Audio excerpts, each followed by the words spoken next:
ہمارے تو انفرادی معاملات بھی بہت پست ہیں، ہمارے تو معاملات آپس کے غلط ہیں،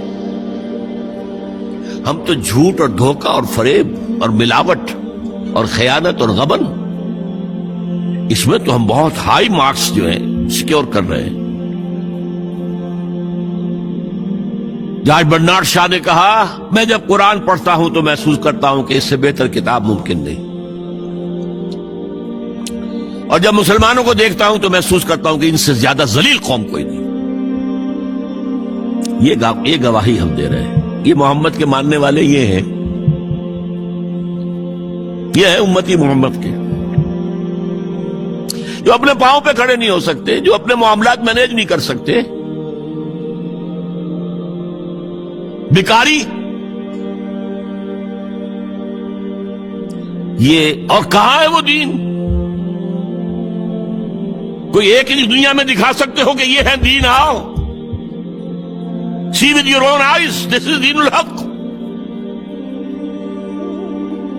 یہ جو میں نے آپ سے کہا تھا نا، یہ بڑی نازک ذمہ داری، بڑی نازک، اس کا ایک اندازہ آپ کو ہو جائے گا خطبہ حجۃ الوداع سے۔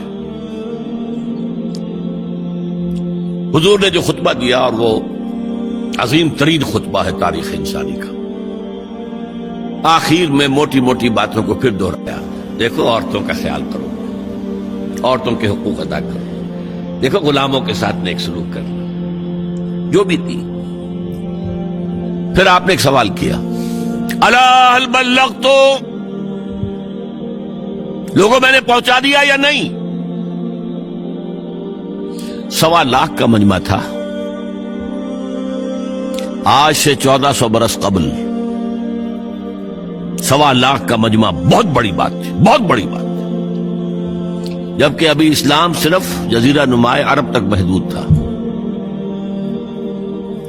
آج بھی پہلے کبھی ہو جاتے تھے 28-30 لاکھ بھی، ان مینیجیبل ہو رہا تھا معاملہ۔ اب سعودی عرب کی حکومت نے کو مینیج کیا، پابندیاں لگائی تو 20 لاکھ، یہی ہے نا، 1.25 لاکھ کا بن۔ اور اس کا نقشہ میں دکھا دوں، ایک ایک حرف آپ 3 مرتبہ کہہ رہے تھے۔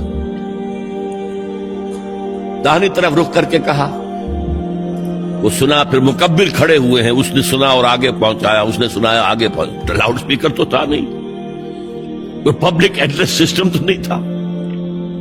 پھر آپ نے سامنے رخ کر کے وہی بات فرمائی، پھر یہاں سامنے کھڑے ہوئے لوگوں نے پہنچایا، پھر بائیں طرف رخ کیا۔ اسی لیے ہر جملے کو، ہر بات کو آپ نے 3 دفعہ کہا، الا هل بلغت، میں نے پہنچا دیا یا نہیں؟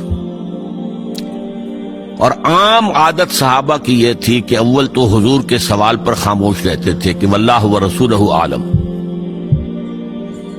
یا اگر جواب دیتے تھے تو فرط ادب سے بہت مختصر جواب۔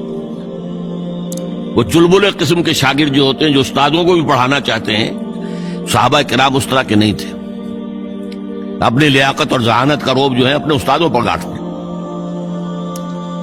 وہاں تو یہ تھا کہ ایک بات جواب، یہاں 4 جواب دیے ہیں صحابہ نے۔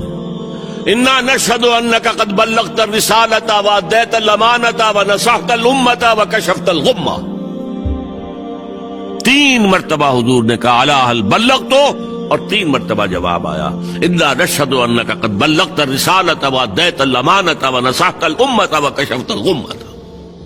اے نبی، ہم گواہ ہیں، آپ نے حق رسالت ادا کر دیا، آپ نے حق امانت ادا کر دیا۔ یہ قرآن تو ہمارے لیے اللہ نے نازل کیا تھا نا، آپ کے پاس تو امانت تھی۔ آپ نے امت کی خیر خواہی کا حق ادا کر دیا، آپ نے ہر قسم کی گمراہیوں کے، اندھیاریوں کے، اندھیروں کے پردے چاک کر دیے۔ 3 دفعہ یہ جواب لے کر انگشت شہادت سے اشارہ کیا آسمان کی طرف، پھر لوگوں کی طرف، اللہم اشہد، اللہم اشہد، اللہم اشہد۔ اے اللہ، تو بھی گواہ رہے، یہ مان رہے کہ میں نے پہنچا دیا۔ They can't sue me in your court on the day of judgment۔ یہ میرے خلاف استغاثہ نہیں لا سکتے کہ میں نے پہنچانے میں کمی کی ہے، یہ مان رہے ہیں کہ میں نے پہنچا دیا۔ It was the sigh of relief جس کو کہتے ہیں 23 برس کی محنت شاقہ۔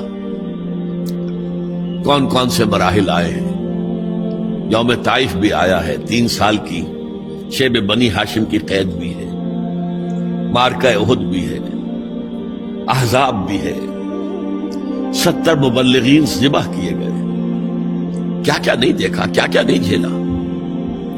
لیکن پھر بات کیا ہوئی؟ اب آپ نے آخری بات اللہم اشہد اللہم اشہد اللہ، اور اس کے بعد فَلْيُبَلِّغِ الشَّاهِدُ الْغَائِبَ، اب جو یہاں موجود ہیں ان کے ذمہ ہے کہ پہنچائیں ان کو جو یہاں نہیں ہے. میں فارغ، میرے کندھے سے بوجھ اتر گیا، اب تمہارے کندھوں پر آیا. اب اس غائب میں وہ بھی تمام لوگ شامل تھے جو اس وقت دنیا میں تھے اور وہاں نہیں تھے. شاہد اور غائب کا لفظ آ گیا جہاں سے میں نے بات شروع کی تھی، شاہد اور غائب. شاہد موجود، فَلْيُبَلِّغِ الشَّاهِدُ الْغَائِبَ، اور غائب میں وہ بھی ہے جو قیامت تک آئیں گے. یہ ہے اس امت